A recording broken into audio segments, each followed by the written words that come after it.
Kriss Frankels here, head of human performance for TRX.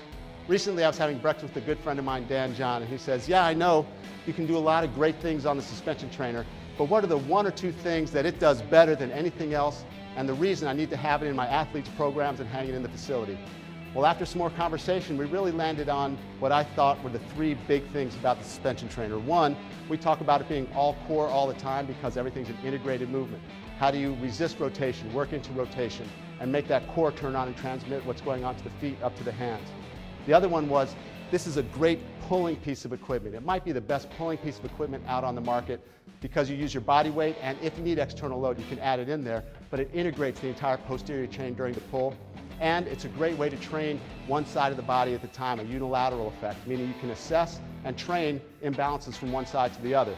So if I were to pick an exercise that really highlights all three of these things pretty well, I would take this one, which is a single arm, single leg squat row, which means all I'm going to do is I'm going to start off with a couple of rows to get everything lit up. It's a single arm, so I'm going to go without rotation, nice and control. My core has to resist rotation.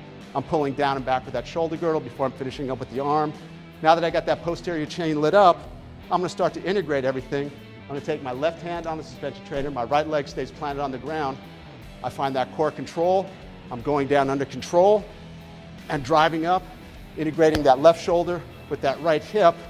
So I'm getting some core work, resisting rotation, I'm getting some pull, and I'm getting unilateral work all at the same time. Now we can break that down, make it easier, we can break that down and make it harder, but that's one of the great things about the suspension trainer, we can scale it. But it's great for core, unilateral work, and pulling.